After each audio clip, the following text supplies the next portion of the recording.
Boom. Another line hitting shortstop.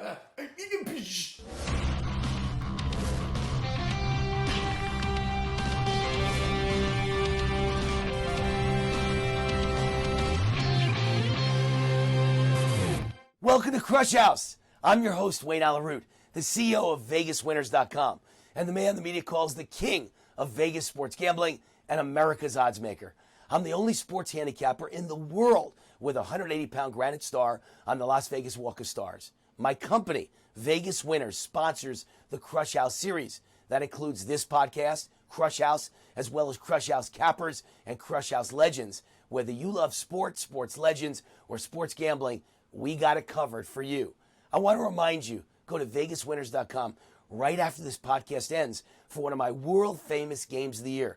Just register. It's simple. It's easy. It takes 1 minute, and you automatically receive $1,000 in free coupons, which you can apply to my game of the year.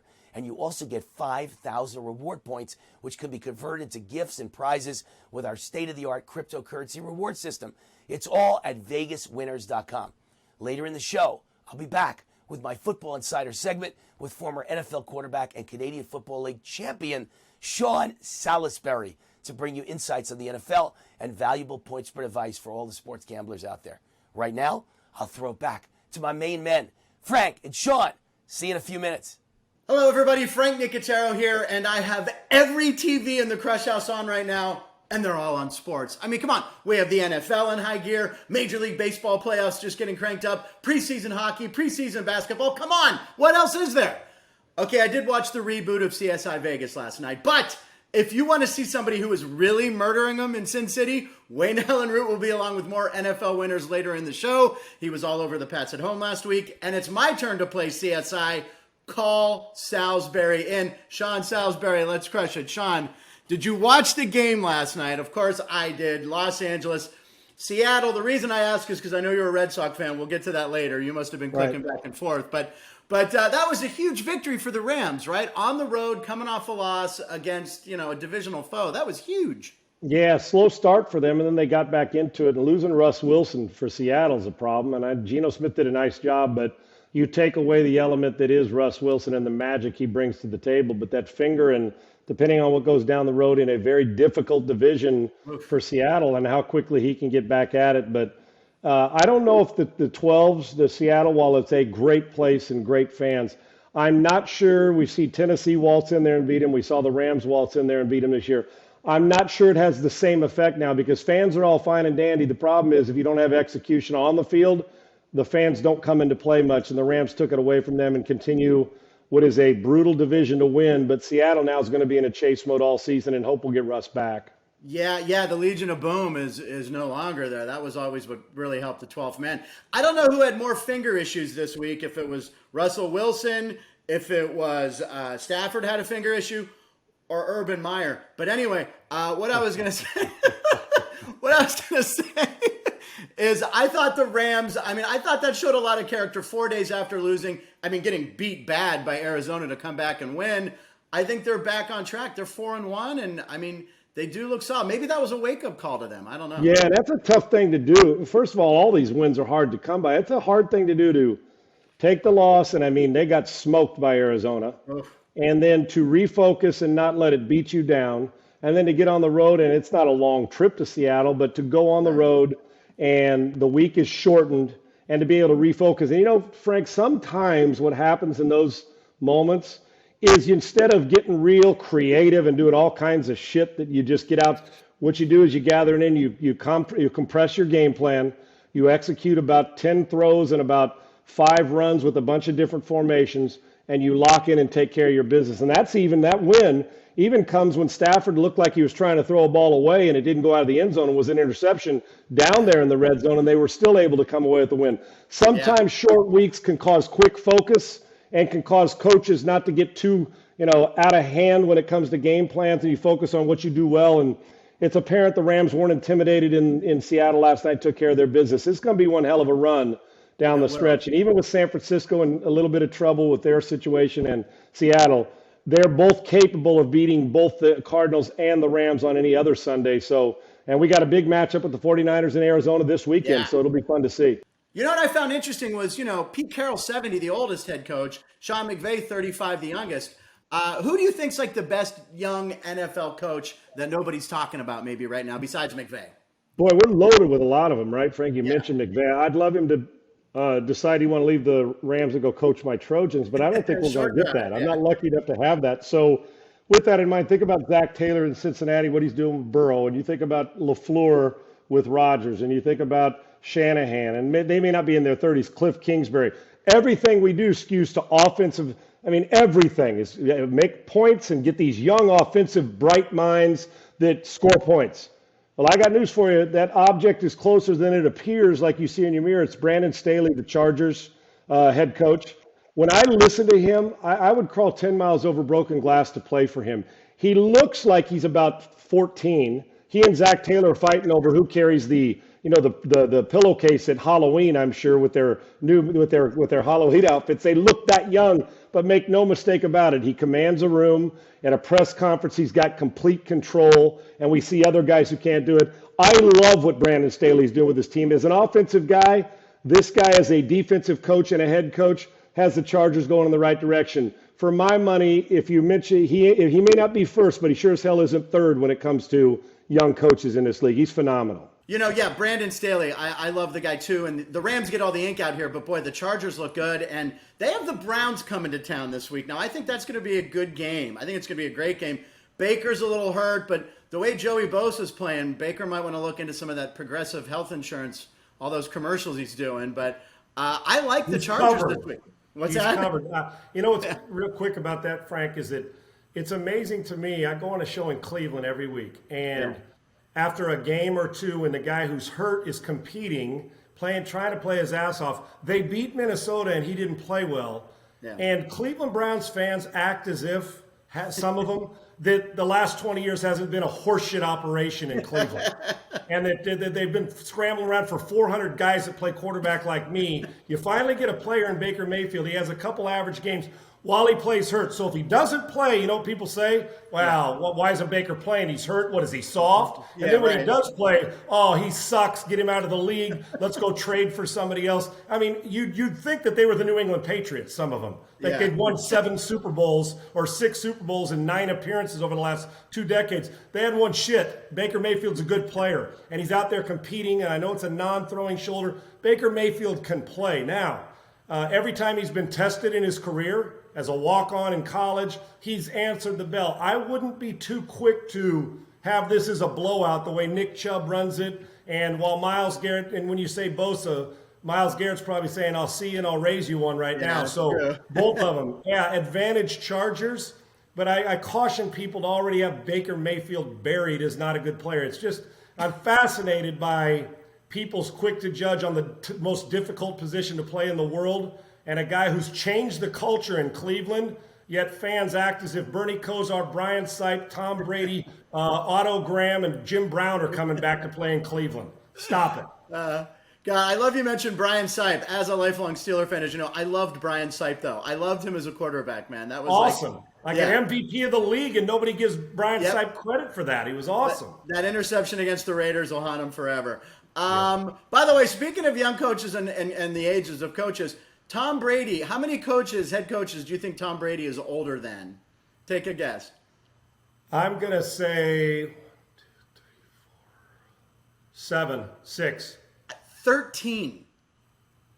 Wow. Head coaches? 13. I mean, you got Staley, Sirianni. You forget Sirianni. You got That's Arthur. Right. It's unbelievable. Zach Taylor, Joe Judge is only 39. Nagy is younger. Flores, Stefanski. Shanahan, LaFleur. It's amazing. The guy's older than 13. Can you imagine going there? He's like clinicking 13 head coaches and says, you guys are head coaches in the league. I'm still playing quarterback at an MVP level, and I'm 44, and you guys ain't got shit on me. How about that if you're Tom Brady? Here's an interesting matchup this weekend. Jets and Falcons fly across the pond to play in London. That'll be at 6:30 a.m. my time. I don't know if I'm going to get up or just stay up all night. Woo! But that's a 7-hour flight for the Jets, although I think they're flying JetBlue, and if they're flying out LaGuardia, they're going to have to go through JFK. If you've flown JetBlue, you know that. And let's see, 8.5-hour flight for the Falcons. would you, as a player, when you played, would you want to play a game like that in London? Would it be exciting, or would the travel just be like, this isn't worth it? Oh, well, if you go there a week early and we can adjust. Although Right. it's on basically East Coast time zone, I think. If I like New York, isn't it East Coast or 1 hour later or something? Whatever it is. No, I think they're ahead 7 hours or 5 hours. Ahead of you or ahead of New York? Is it 4 hours, 5 hours? Is it that far ahead? If it's 8 hours ahead of you, then it is 5 hours maybe ahead it's on the only East 4 or Coast, 5. right? Yeah, something Yeah. like that. Okay. Well, as long as you don't go in the day before, I don't even know when they go in. Like in a normal flight, we leave Saturday mornings or Saturday in the morning and fly in and stay and then fly back right after the game. I played in preseason games against your Steelers in Japan. Oh, wow. MVP of the game, by the way. Anyway, just wanted to throw that in there. Hey, that's called a humble brag because I don't have much to brag about in my career when it comes to football. And we played in Germany against the Bills, but we went there and practiced all week, preseason game, and had a blast. It was not long after the wall came down and we went and played. It was pretty eerie, but an interesting trip because we got to have a little fun in the preseason. Do it regular season. I think the London fans are awesome and they deserve some football. I don't know many players that the thought of going gets them pumped up, but while you're there, I'm sure you enjoy the hell out of it, right? I would imagine. So. Well, like any other trip. So I don't think it has anything to do with whether they want to go to London or not. It just depends on how long you're there and what kind of preparation. Creatures of habit are professional athletes. They don't like anything for the most part that disrupts and coaches their flow of doing it. You know what I mean? Yeah. But I think it's a great thing to go global for the NFL, as we've seen Jacksonville over there so many times. But this will be a fun game to watch. Plus, I like it because we get to get up even earlier and watch football on a Sunday. So God bless those folks over there. And I know they treat the NFL players great. Yeah. So I don't mind it, but I would mind it if it was leaving the day or two before. I think that they need to go there a little early and practice. All right. Well, you bring that up. About 4 or 5 years ago, the Steelers played Minnesota there when Peterson was still the running back. Tomlin treated it like any other road game and left on Friday and wonders why the team came out flat. It was like the dumbest thing Tomlin has ever done. He's done he's a great coach. Yeah, he's done so many good things. That's not wise. Go a little earlier if you're going to go. Right. Yes, I know. All right. Let's wrap up on some NFL stuff, on maybe some picks. I mean, do I bet the mortgage on Tennessee this week? They're -4.5 against the Jags. Are the Jags going to rally? Have they abandoned Urban Meyer? I mean, what's going on? Tennessee seems like a good bet. Well, it's so funny you said that. And we haven't talked about this, Frank. On my morning radio show, I'll pick a game on a Friday. This was the one, and I'm with you. I know Tennessee's without their 2 wide receivers. Yeah. But that doesn't matter. Give it to Derrick Henry like 51 times or 52 times and just let him run. Listen, Jacksonville's not good. They don't trust the head coach. The head coach is reeling. Now, maybe they rally. We'll find out if they rally. Here's the problem when you rally. You actually have to have a good team to rally around and win. Now, Tennessee, it's a good week to get right defensively. Hand the ball to Derrick Henry. I'm with you. I'm not just betting the farm. I'm betting the farm I don't have also on Tennessee in this game because I don't see how Jacksonville, even at home, pulls this off if Tennessee plays anything. And Mike Vrabel his head will explode if he loses this game to this team. Yeah, I agree, Sean. I mean, I just think Tennessee, it looks too good, which scares me. But, if we're going to talk picks in the NFL, let's go to the master, the king of Vegas handicappers, Wayne Allyn Root, and you, Sean, talked a little earlier about some football. Let's hear it. All right, Sean Salisbury back with the war man, Wayne Allyn Root. How are you, Sean? I'm doing good. Good to be with you. Always great. We have some great interaction, so let's do it. Is there a great NFL team out there right now at this moment? I don't think so. I think we got a bunch of good ones, and I think we got a bunch of have-nots as well. I mean, and you've seen it. One week a team looks great, the Rams. The next week they go into they get their butt beat by Arizona, and then they go into Seattle, as we saw last night. And then there's Arizona, the only undefeated team. But I don't look at them as a great team because I still wouldn't put them as the favorites, Wayne, right, to be in the Super Bowl in the NFC yet. Right. I like the way Kyler Murray's playing. So, no, I don't believe we have a great team. A handful of good ones, but we're in a time with 6, 8, 10 teams. Even the Kansas City Chiefs can still win it with that defense. No great teams in the NFL right now.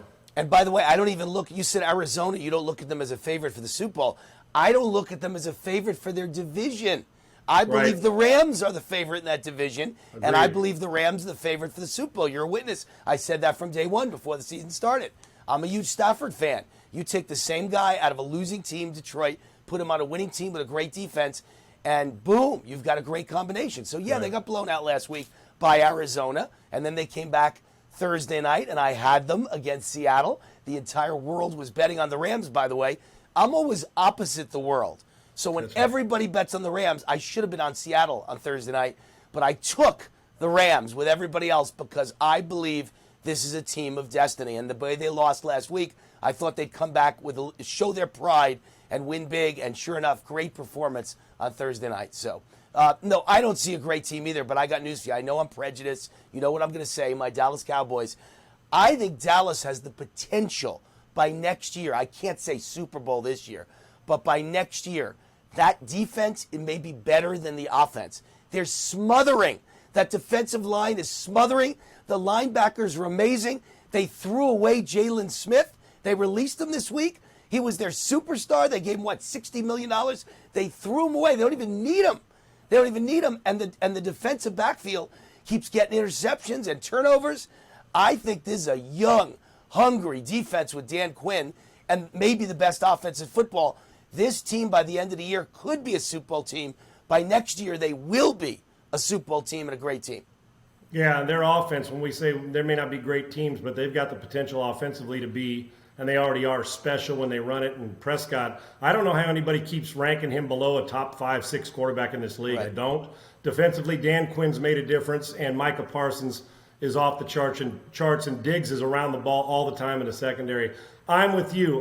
With the NFC, hell, they get on a run. They can win a Super Bowl this year as long as they continue on the ascent. That's why with no good teams, there's 4 or 5 teams that can win it in both conferences. All right. Do you believe in firing a coach in mid-season, and who might the candidates be? Who, if you did fire a coach? For me, it's not the wins and losses that would cause you to fire a guy during the middle of a season or early in the season. And here's why. After a first season, yeah, we've seen it happen before. Steve Wilkes, most recently in Arizona, for Cliff Kingsbury.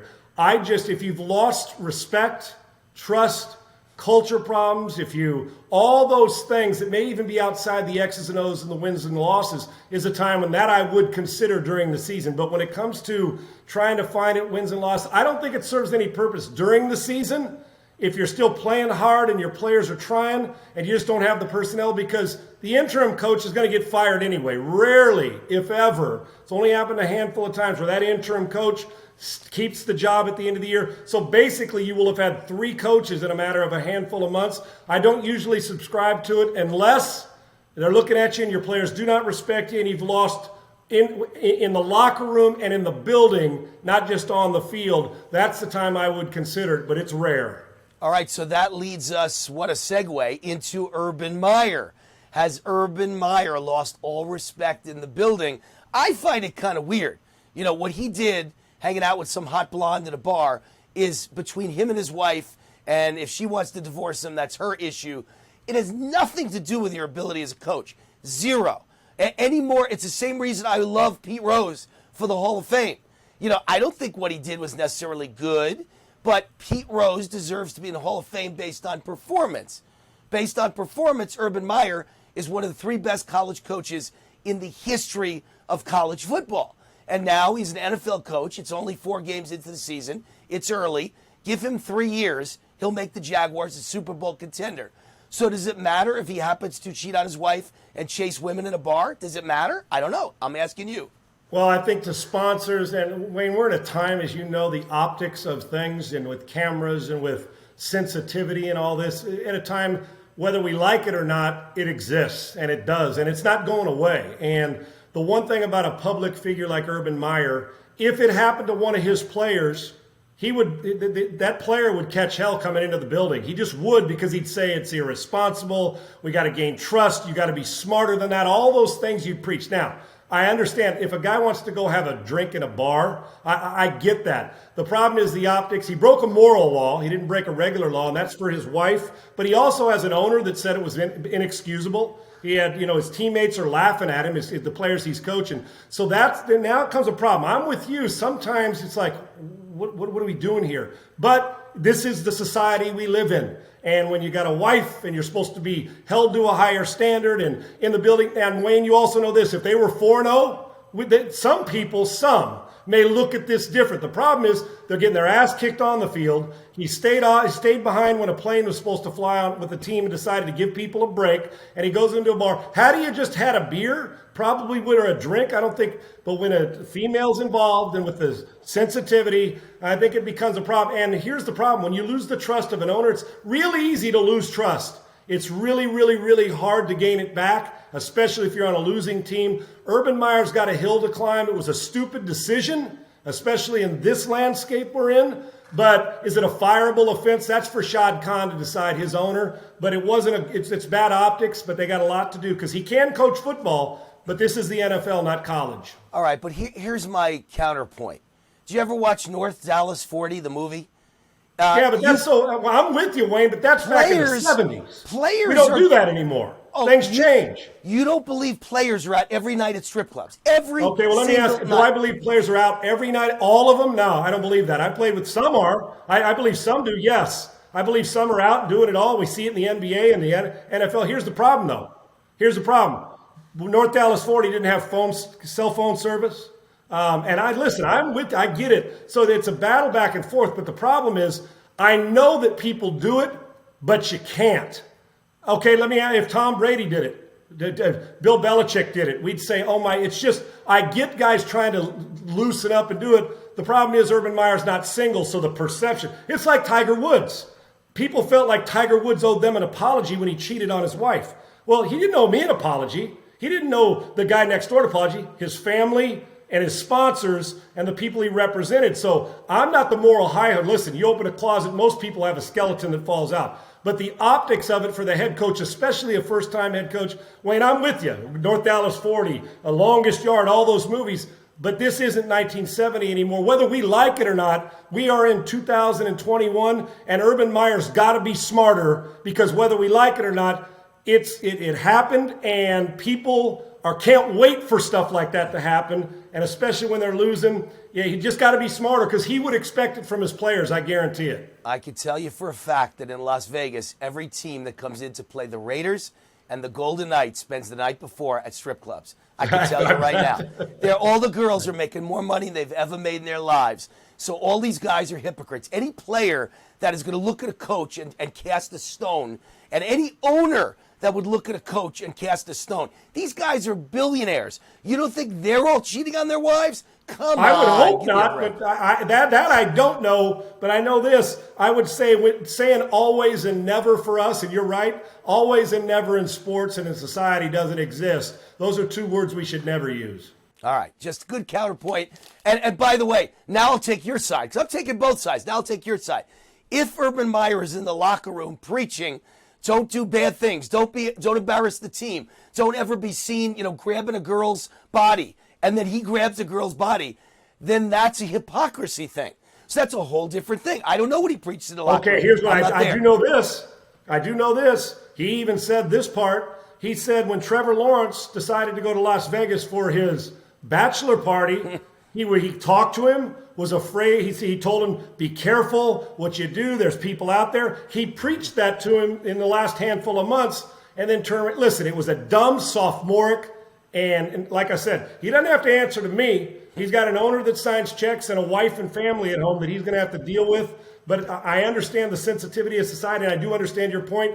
I'd like to think that it's not always or never for him, but Urban Meyer has put himself in a bad position, and now he's going to have to work twice as hard to gain trust and respect back. And quite frankly, if the players are laughing at him, then he probably should, because the camera saw it, and we're in a society now when they see it, you got to respond to it. All right, big game on Sunday night of last week. It was the Patriots and Tom Brady up against Belichick, his old coach, his old team, his old Boston, the whole New England mystique. And I had the New England Patriots plus the points, and I covered, but Tom Brady did win the game. By the way, I will point out, Brady's stats were not good. His rookie, counterpart outplayed him. The Patriots rookie outplayed Tom Brady, if you look at the stat sheet. So what did we learn Sunday night? We learned more about the Patriots, I think. I already know who Tampa is. I know they're going to be hanging around come NFC, the NFC playoffs with a chance to get to the NFC title game and a chance to get to the Super Bowl. They're loaded. and they're going to continue to get better as the season goes on. That's just them. That's who they are. I learned a lot about New England and Mac Jones because he stole the show. The show, it's one of the second highest rated Sunday Night Football of all time, I think. It was all Brady versus Belichick. But Bill had a good plan for him defensively, and I thought Mac Jones, 19 straight completions, showed signs of why not only New England drafted him, but what you're going to get in the future. He stole the show. We learned more about the Patriots. Even though they lost, something to build on at quarterback right now. Mac Jones is the best rookie quarterback in the league. And for Tampa, they won. They knew how to win ugly. And there will be a team that's hovering around 12 or 13 wins. I found out more about the Patriots and Mac Jones and that game plan than I did about Tampa Bay. And by the way, forget about ratings. That was the most bet regular season game in the history of football. Unbelievable. Other than a Super Bowl or a major championship game, nothing's ever been bet more than that game. And that's why, I've started the season 23-8, Sean. 23-8. Every play I give is independently monitored and documented. I send it in to an independent documentation service, has to be there before the game, and then they publish it after the game starts. And nobody could ever play games. And I'm 23-8, 74% winners. But I still was scared over that game because one loss can really devastate your resume. Right. I could be 23-8, but lose the most bet game in history, and people hate you. That's the tough business that I'm in. You think you're in a tough business. You think football's a tough business. So I had New England, and it scared the hell out of me whether Mac Jones could outplay Tom Brady. But I took my shot. Great job by you. Because I actually, in that game, Wayne, I would have, after the week before getting beat by the Rams, I would have bet a lot. And I actually chose the Patriots in the game. I mean, the Tampa Bay Buccaneers in the game, because I thought there's no way that Tom lets this stay close. And Belichick, genius, and Mac Jones played out of his mind. You're right, he stole the show. That's why you're smarter than me at that. And so congratulations on an unbelievable start to your NFL season. Only gambling am I smarter than you, not X's and O's. The reality is that Tom Brady did still find a way to win the game. And he beat Belichick, right? So all is well in Tampa world and Brady world. All right, last but not least, guarantee of the week. Every week you make one. Sean Salisbury, guarantee of the week. Tennessee Titans over Jacksonville. I know their two receivers are out. Derrick Henry should touch the ball about 50 times. Mike Vrabel, if Mike Vrabel, the head coach of Tennessee, allows this to happen against a Jacksonville team that's reeling, trust factor, they're not good, allows this, I think it's 4 or 4.5 right now. My guarantee of the week sits with the Tennessee Titans. I can't fathom them being at 2-3 and losing to Jacksonville after all that's gone on. I don't think this is a rallying cry for Jacksonville, what's going on. Jacksonville's not good. Tennessee beats them by more than a touchdown. And, normally I'd be opposite you. I'd be on Jacksonville because I'm the, don't make sense kid. They used to call me a contrarian. I do whatever doesn't make sense against the point spread. And if everyone takes Tennessee, I'll take Jacksonville. But I'm also someone who believes when there's confusion and chaos around a team and disappointment, then the team doesn't do well that week. The next week they might be fine. But the week of the chaos and confusion, they don't do well. And one thing about Urban Meyer, even though I defended him a bit, the reality is the team is not in a good head right now, not in a good place. So personally, I would just stay away from the game. That's the way I feel about it.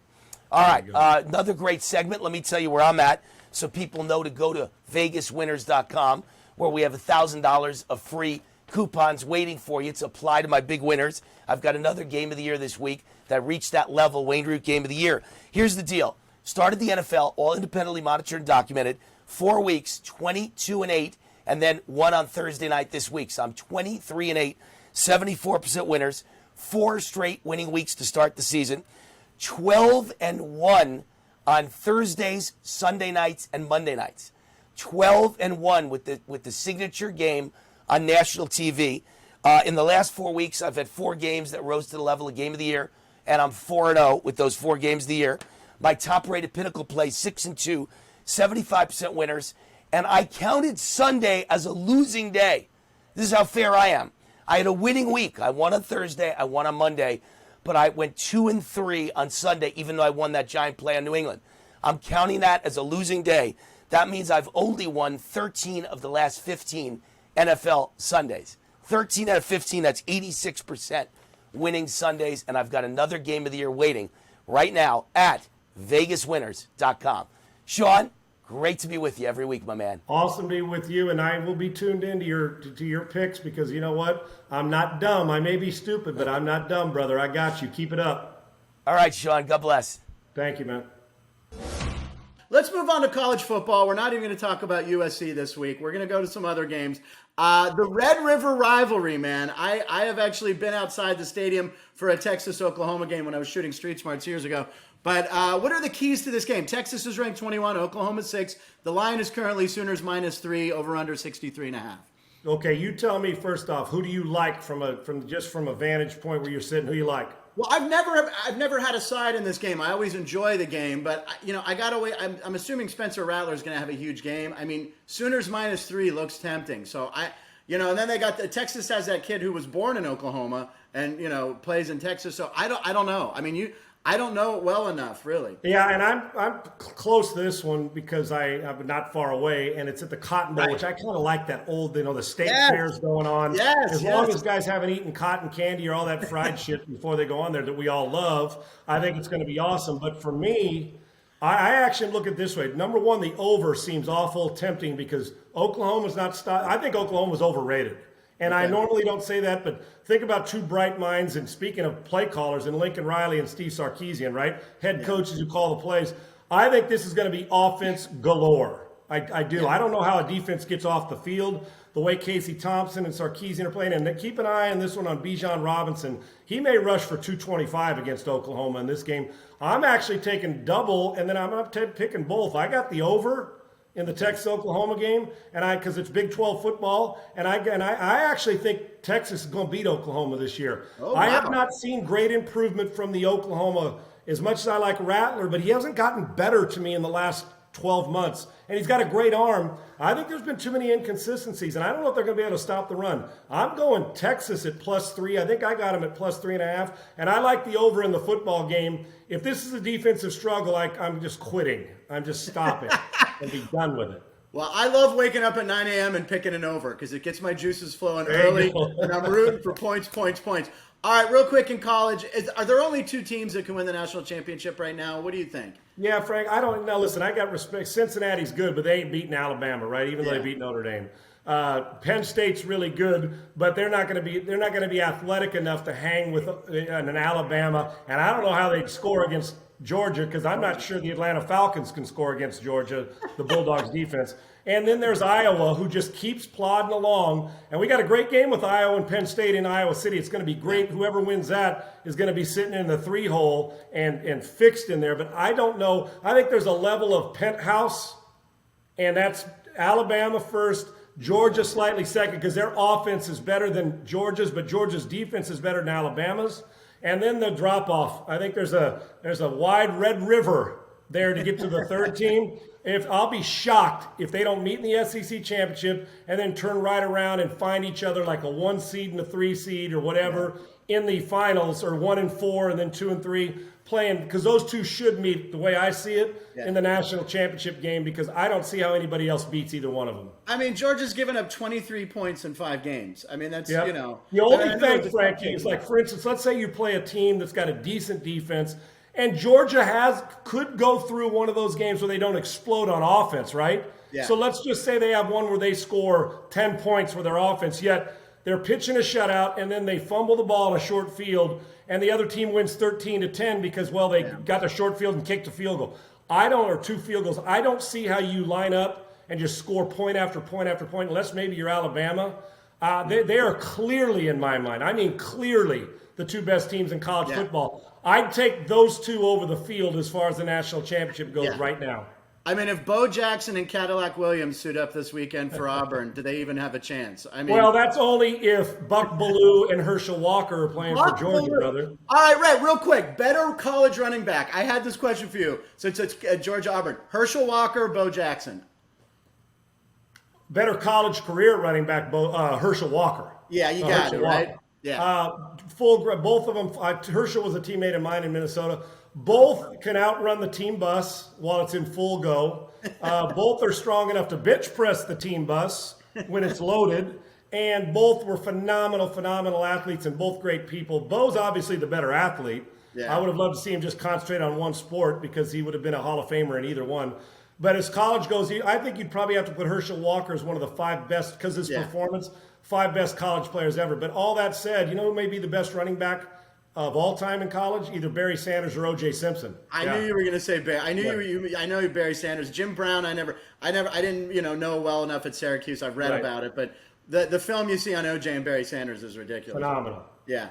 All right, I had to do this. We got to talk real quick. We're going to wrap up the show with a little baseball. I got my Louisville Slugger here. This is a Frank Nicotero model right there. There you go. Frank You're Nicotero. no Rennie Stennett, though. So listen, I know you're a Sox fan, man. Who do you like in baseball? I mean, the Rays, this system they have, they just keep winning. And by the way, their manager, Kevin Cash, I saw his middle name is Forrest. Why don't you go by Forrest Cash? That would be the coolest name of all time.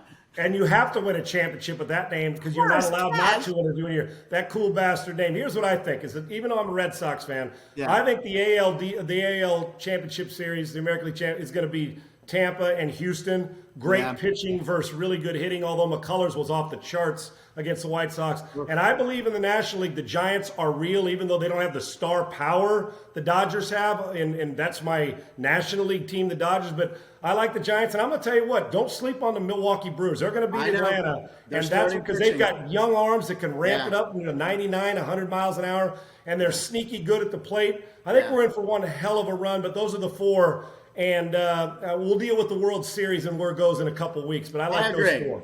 Dodgers-Giants should be epic this weekend. There's college football everywhere. NFL, I still, what's your pick? I'm going Tennessee as my pick of the week over I'm Urban. with you. And here's what I'm going to be doing. Stay right there, Frankie. Uh-oh, what do we got? Hold on. Is that a humidor? What do we got? A humidor. And whiskey. Oh, boy. 1 o'clock game. Astros. Yeah. And it starts at 1:07 Central. I know. Until about 3:30 a.m. on Monday morning. This will be me. I love it.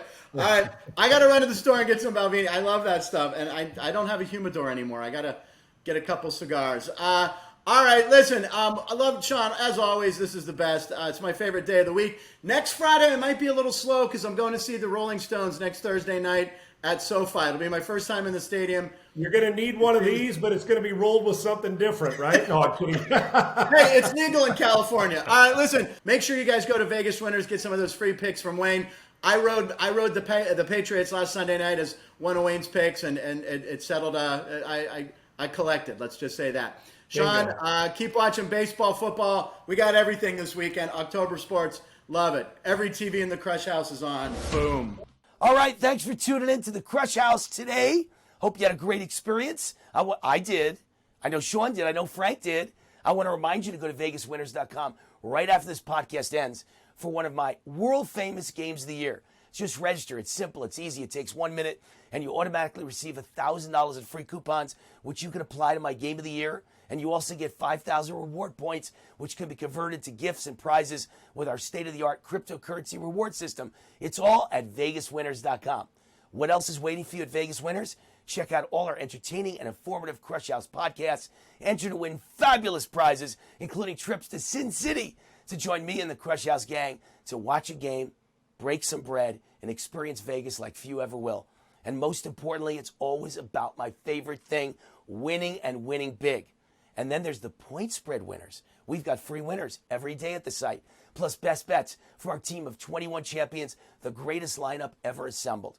All you have to do is take 1 minute to register. Just go to vegaswinners.com right now, follow the prompts to register, and you automatically get the picks, the wisdom, the analysis, the winning point spread advice, plus rewards points for every click. It's all there. Thanks for dropping into another episode of Krush House, because winning isn't everything, it's the only thing. Until next time, just beat the point spread, baby.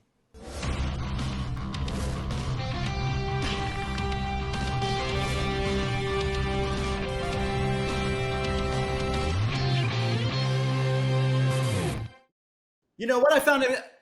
Let me fucking do this over one more time. Hold on.